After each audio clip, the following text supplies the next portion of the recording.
Now, during the pandemic, a German startup ventured on an import business of made-in-Africa goods, from clothes to cosmetics and much more.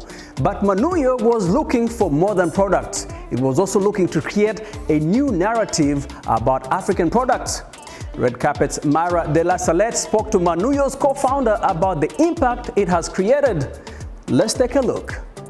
Entrepreneurs are those who understand the difference between obstacles and opportunity. Jan-Mark Lischka, a German retail expert based in Berlin, defied the odds and saw opportunity in a market where African products were not well known.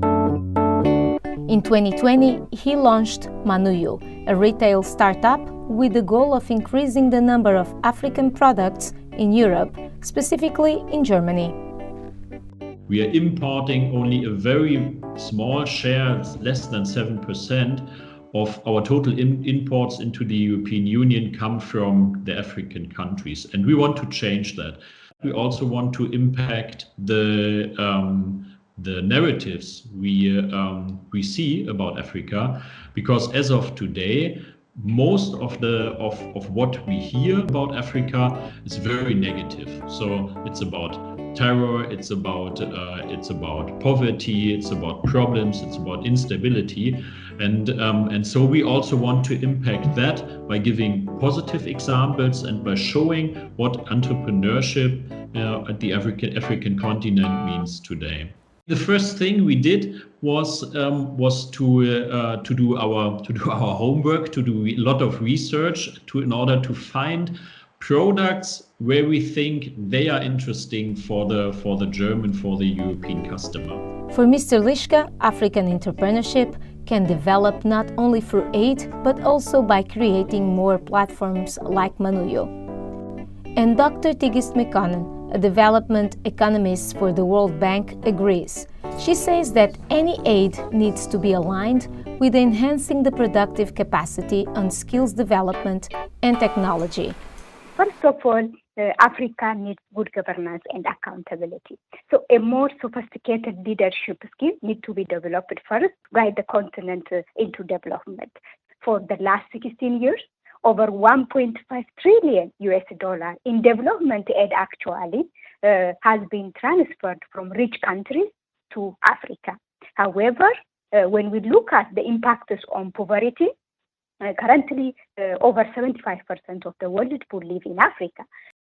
And most African countries are also undemocratic and corrupt too. So even if the donors were to get the right formula, implementing will not be easy.